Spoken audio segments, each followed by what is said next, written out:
your head is gone. If you keep doing your juice fast, who knows what'll happen.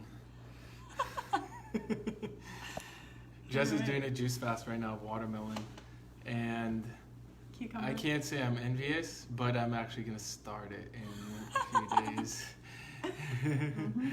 Yeah, if anyone's ever juice fasted, let us know, because she's looking at new recipes for I mean, kind of, not really. how to make. Well, no, she's not looking for a new recipe. You are, in the sense that yesterday she gave me some watermelon juice. She's like, "Hey, guess what's in here?" It's like, "What am I tasting?" And she had put jalapeno from our garden in there with watermelon. Pretty good. It was so good. It was really good. It's growing on me. So I'm going to start the juice fast on Friday or Saturday, depending if I can. Eat the rest of the food in the fridge. Yeah. So that's what we're going to talk about today. How to work up such an appetite that you can eat all the food in the fridge. All right. For real, we want to talk about how to level up a relationship, because we were just with our spirit animal couple. Just kidding. Spirit animals aren't real. But this couple is real. And we just spent a week with them down in Houston, Texas.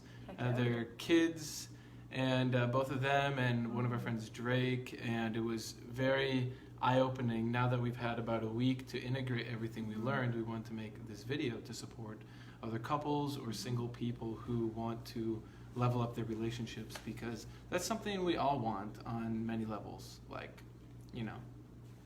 quality relationship and not being stagnant, right? How much does it suck to be in a stagnant relationship where you can predict what the other person's gonna say, you know what they're gonna do, you know how your day's gonna unfold? It's like boring, and we're not saying, oh, just spice it up and like do some crazy shit for no reason.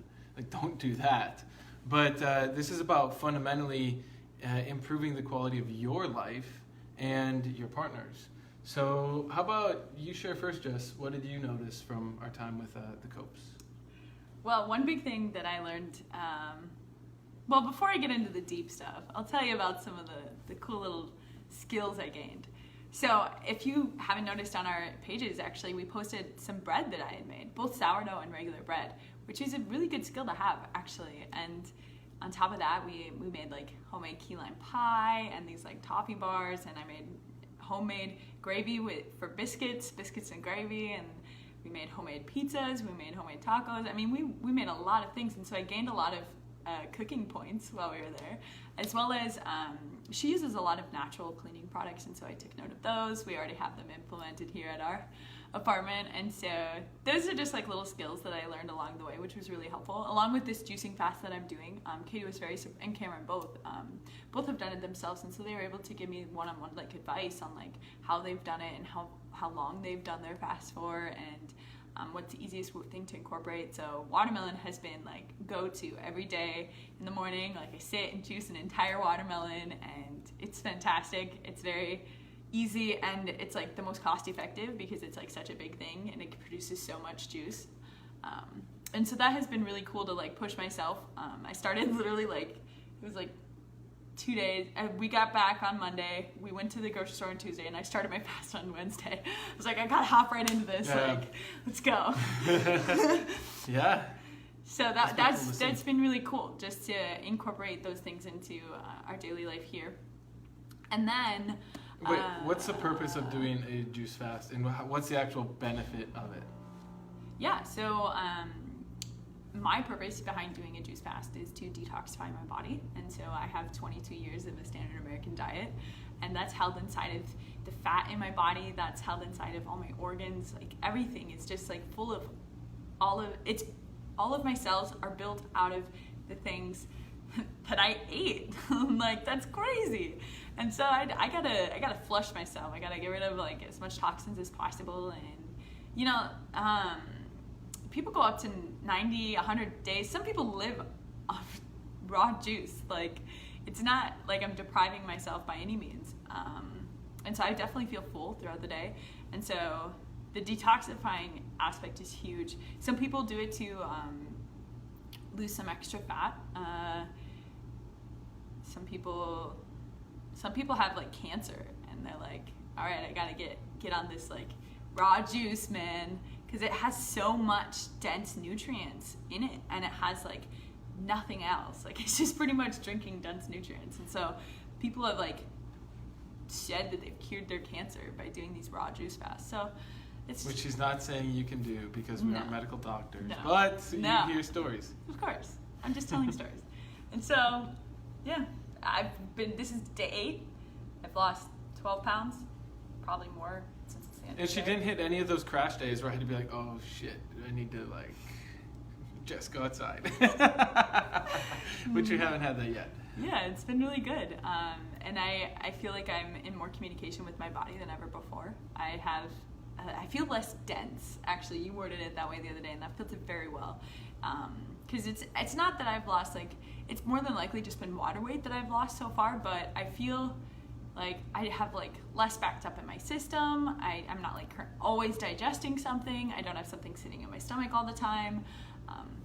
And a lot of like clarity too, because I feel like food kind of like slows us down sometimes. Like if you eat too much. And you're thinking about it all the time. It's like, okay, breakfast is over. Okay, Yeah. lunch is coming soon. Yeah, dinner. and like I cook for both of us because it really supports him in his day, and like I enjoy doing it. And it's just like the best system that we've come up with. But he eats breakfast, I don't. So like in the morning, I'll be thinking like, what am I gonna make him? But then I'm thinking, well, what am I gonna make myself for lunch? Am I gonna make extra breakfast for him so that I can have that for lunch? And like all this stuff. And so now I'm like, make all my food in the morning, just like juice a watermelon. Then yesterday she's like, you should really do the juice fast. I did not. He said that he wanted to do it. Okay, let's set it straight right now. I never suggested You inspired me. I'll take that. You suggested how easy it would be for me to do it too, and I was like, well, shit, I gotta do this eventually, so let's just do it now. I suggested how easy it would be for me to just make twice as much juice. That was it. Look at that. She's selling. Selling's a good thing, by the way. I'm not saying that in a bad way. Influencing. Okay, so just good health in general, and yes, it's weekend. Yeah, very cool. So that has been a level up game changer for sure. Mm-hmm. And then. Oh, and then the deeper thing from. Yep. So while we were there was like 2 points that came up, and Katie was able to support us in just talking with each other and letting one person go first and saying all the back chat, all the emotions, So where it's coming from. If you don't know what back chat is, you ever have a full-on conversation with yourself in your mind? Of like, hey, I could have said that, or hey, like she said something to me, but I didn't bring it up in the moment because it wasn't a big deal. But then later on, I'm like going back and forth in my mind, like, oh, I should have said that. Oh, maybe she meant that. It's called back chat, and you can't have that. If you want to have a real successful relationship, you gotta get that stuff out. And there's a few different ways of doing that. But yeah, that's what she means by back chat. Yeah, and so we supported each other to just sit and let the person talk and like say, these are my emotions around this thing that's going on. This is how I feel about this thing. These are my thoughts. And then taking it as far as looking into where that comes from and why those thoughts were there, and like different memories or possibly like childhood things that had come up within the same topic, and just going really deep in that. And then also not only their own experience with it, but how like they're experiencing you in that as well. And so like I feel like you're just doing this or doing that, and just like being able to speak freely so that like everything's out on the table. And then once they're done, then you go and you just get it all out. And it's not out of spite, and it's not to anger the other person. It's not to get revenge on the other person. It's just to get really clear on like what you're experiencing so that you both are completely aware of that. And then you can move forward from there. And we also have a tool that we use to support us in that. And so we'll put all of the things that we brought up in a list, and we use this tool called TechnoTutor, and it allows you to program in or deprogram anything that's in your mind on a subconscious level. So we'll take all these phrases and words that come up, like the word relationship, which is a very charged word for literally for everybody. And then we'll each flash it, and you'll notice, okay, well that brought up this, that brought up this. Mm-hmm. But at a certain point, you work through it all, and then you're stable with each other. So then we can just have like a real logical straight up conversation. Yeah, just be logical about it. Like, hey, you said this. Did you mean that or this? Oh, I meant that. Okay, cool. But that's like, that can be the thing where if you don't go into that and resolve it, that just like builds into this snowball avalanche thing, and then then she does one little thing, and I'm like, why didn't you do that? I mean, that's never happened. But I know. potentially, it's because we're stable people, and we've worked on ourselves for years. Yeah. Like I remember old relationships where like little things used to piss me off a lot, and I knew it didn't make sense, but I didn't know how to work through it. Now I know how to work through it. Yeah, absolutely. So that's been a huge point for us, is throughout our relationship, we've been open with our communication and not allowed any back chat to happen. And if something does come up, to bring it up to the person in the moment, or if that's not the appropriate time, then by the end of the day, like not going to bed with that in your head, because that's just going to get built up, and then something else will come up, and then you have these bullets in your head, and you're like, oh man, when is this going to come out? And then you're just like collecting all these bullets, and you like have all this ammunition, and then you spill some milk, and you're like, whoa, and it's like, that doesn't even make any sense. It's just some milk, like chill. But because it's just bubbling beneath that surface. You know what we're talking about. Exactly. So like that is definitely a way that we have leveled up since we've been to Houston, was even more so diving into those points and being aware within ourselves first, because obviously if you're not aware of that point in yourself, you're not going to be able to talk about it. So just like being present with yourself in that, and just like not being afraid to talk to the other person about it. That's huge. Like that, being afraid of communication is just a reflection of how you feel about yourself, and how your relationship with yourself is. And if you can't even be honest with yourself, how are you supposed to be honest with the other person? Like, is it really just gonna be in your head forever, or are you gonna finally just bring it out and like, all right, this is the thing, this is what's going on, and we need to work through it?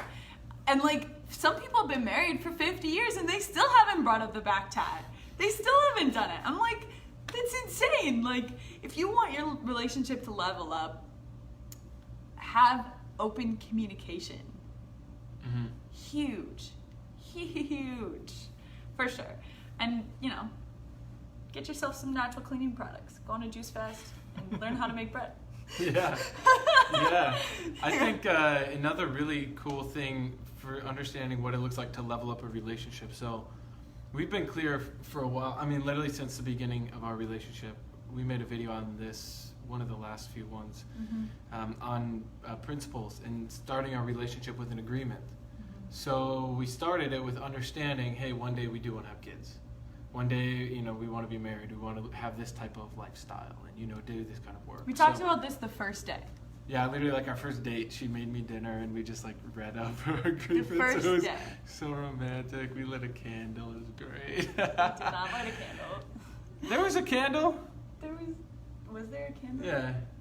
Oh, She was decked out with a candle. Well, I guess it wasn't that memorable. I'm just playing. How whack would that be if I was like, then that's like, little ammunition. That's back chat right Jess, there. That's you didn't remember the candle. I don't know, but that's literally what people do. So yeah, okay. that was really cool though, just to like start and build our foundation off knowing, hey, this is what we're building, this is what we're doing, this is why we're in a relationship, and it's not actually, we didn't even base our relationship off feelings and emotions at all.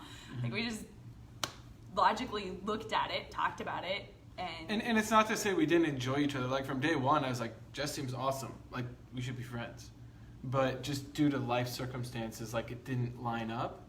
But then at a certain point in time, I was like, yeah, this makes sense. Like, let's do this right. Let's not just kind of have like, ooh, kind of feeling the magic, feel the fireworks. Like, oh yeah, let's go with this. That's like every freaking movie is feeding into this whole thing, but that's a different video. We'll get into that. Okay, so now where we're at is we know one day we want to have kids, and so we look to parents that are, couples that are role models that have badass kids. Yeah. And like a really good understanding of what does it mean to be a parent? How do you actually raise a child? How do you actually raise an effective human? And so Cameron and Katie do that hands down. They're the best parents I've ever seen. I know we both agree on that. And hanging out with Max, who's their 3.5-year-old. So this was one of my biggest realizations is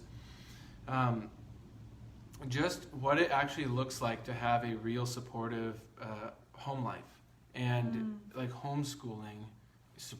I guess you could call it that, but there was no time in the day where it was like, okay, time to learn. It was like the entire time was just doing fun things and learning. Yeah. For example, so they use TechnoTutor as well themselves and with their kids, and so they're teaching Max the words of electronic circuits. And I don't know much about electronic circuits, but so I'm asking Max, I'm like, hey, can explain to me what's a transistor, what's a diode, and things like this. He's 3.5. Like, kids aren't even supposed to really know the alphabet at 3.5 or be able to recognize it. This kid's literally reading the manual for the toy of electronic circuits, like an 8-year-old toy, like 8-year-old as in designed for 8-year-olds. And he's reading the manual for fun. And he's like, Mitch, let's build this circuit. And I say, okay, what's the name of it? There's like 100 circuits you can build. And it's... no, there's like thousands. It's called, oh yeah, there's a lot. And one was called Electronic Noisemaker. And he literally read the words electronic noisemaker. And he understands that means it's an electronic circuit that makes noise. I'm like, and there was no sounding out. He wasn't guessing. He knew like, oh yeah, that's going to involve the little noise component. I'm like, oh, that's profound. But why does that matter so much is because he's still so young. He still has all of his innocence. So for a while, like, we're building the components and it's fun. And then at a certain point, he's just like wants to run around and he'll pick up all the components and throw them in the air like confetti. And I've never seen that before. Because usually you think, oh, a kid's so innocent and free and yeah, life's all good. And then they hit a certain age where they kind of lose it. And then at that point, it's kind of more serious. You got to like learn things. But Max is an example of what's possible with kids. And that's been real understanding of what it means to level up for me, for both of us, of seeing, okay, you want kids, well, that starts now. Yeah. So go get mentorship in that, go get support in that. And what they're doing with Max and Seneca is like the coolest thing that I've seen. Yeah. And then we met other families down there too that use it. And so it's this whole network of parents. And I know, I mean, we're years away from it, but still that responsibility starts now. Yeah. Like you don't want to wait until it's too late to be like, oh shit, kid's on the way, better level up. It's like, no, level up now before the kid is on the way. Yeah, so one way that we utilized that exact technique was we were making homemade ice cream one day, and Max was like, you know, I want to do my TechnoTutor, and I was like, well, what do you want to put in there? He wanted to learn about ice cream, ice and the cream and how you mix it. We put those words in, and he learned it. Like, he learned how to make ice cream with us. Like, I learned more about making ice cream than I had known before. And so, like, now throughout my day, like the other day I was working on we've got a garden on our patio and we've got tomatoes in there. And so I looked up on YouTube just like a video about information on tomato plants and how to care for them and things like that. And so then I threw into my TechnoTutor a list of the words that were associated with taking care of a tomato plant. And so like I'm just supporting myself to use it for myself in the same way that we'll be using it to teach our children, so that I'm already equipped and aware of exactly how to use it, and I've been doing it, and so it's just going to be able to come more natural for when our kids do come around. And so it's like also within our relationship, how to level up is like start taking responsibility now. Like if you know that you want to do these things in the future, then start planning for it. Start taking action. It's like just to have a faint idea of something is but to say, I want a car, and I'm here right now, and I'm saying, okay, well, I'll give you a check for your car. I'll give you a check right here, right now. But you have to know exactly which car you want. You can't just want a car. It's the same thing in life. It's like if you want something to happen, you should know all the details about it. Like if you want to have a kid, you need to know. How are you going to educate your children? Because that is building the foundation for their entire life and building the foundation for our future. And so that's been a huge point for us. And we know exactly what we're going to do because we're being mentored by people who are experts in the field. And that was definitely a huge point for us, just watching firsthand how they interact with the kids and how, like, even past, like, the learning point, it's just, like, when anyone would get upset, and they don't really get upset. It's more just like in that moment they're a little like frustrated, and just like if they fall down or something, where to a point where they cry or something like that. Just like really cool how like Cameron and Katie do not react to the situation whatsoever. They're able to just go and be present with the child and be what they need in that moment and breathe with them. And they just like I literally watched, Seneca is only 1.5, okay? I watched her transition out of a cry like that. Like her mom or dad would just come over by her and just, they'd be breathing and she'd be crying, and then she'd go from just distraught crying, and then she'd just breathe right out of it. And I'm like, I have never seen anything like that before. Like, that's so supportive and helpful for their child. Like, instead of allowing them to just sit and be like, oh my goodness, I saw a post on Facebook today. What was it? These people think it's okay to put your child in a closed off with a gated room or a closed door room with nothing in it, nothing on the floor whatsoever, just a mattress, no blankets, no pillow, no nothing. This is a baby, an infant child. Put your kid in there and just tell him to take a nap. Okay, this is an infant. They can't understand you. Okay? They said it took an hour and 45 minutes of crying until they finally went down. And they didn't do anything about it. They just sat the baby in there and let it, and they said that this is like a whole thing. Like, this is how you support the child to, be independent and things like that. And I'm like, what?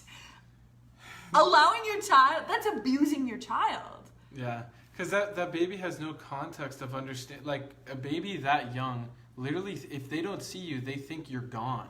They have no understanding of, oh, mommy's gone and they're going to come back in an hour when I wake up. Like, they think you're gone. It's traumatizing. It's actually traumatizing. And the child at that age are still growing their neural pathways. And so you just created a big neural pathway in their brain saying, oh, my parents aren't always there for me. I'm alone. Mm-hmm. I don't like going to bed. Like, a lot of things that will then reflect into their life for the rest of their lives unless they find the tools that we had to work through it. Mm-hmm. And that's what's been real crazy. eye-opening to me, is just seeing how messed up the whole parenting system is. But hey, that's what we're here to do, is to show, hey, there's a better way of doing this. Mm-hmm. And like, you'll just watch, and we want you to be part of it too, because there's a lot more that's possible when you really look at how to effectively parent. So that's been pretty cool. One other point I want to bring up just before we sign off here for today is, at the end, so like, you spend time with people and you get support, and it's like, we're so grateful to be able to be able to go to their home, get support, hang out, have fun. And it's like, you say thank you at the end, but words only do so much. Like, to really show, hey, thank you for supporting us and all that, you just show through your actions. So as we've come back this past week, it's like, we just express our gratitude through us doing what we're doing, which is building our businesses, finding like-minded people, like taking care of ourselves, just all these different things that we know we need to do. But that's how you really express gratitude to people. So instead of just paying lip service, I recommend really looking at what is it to live and express as that gratitude toward people who have supported you, mentored you, things like that. So I wanted to leave that in here. Yeah, so if you got something out of the video, don't just say thank you. Go implement it in your life. Yeah, and then let us know how it goes, because this is an ongoing, unfolding conversation. Because you're going to watch Jess and I go from just, getting to know each other, dating, to you're going to see the whole journey all unfold. And there's a lot we have in store. We're excited to share with you. So Thanks for tuning in, everybody. Leave a comment. Any questions we're an open book. And we look forward to the next video. Thanks, guys.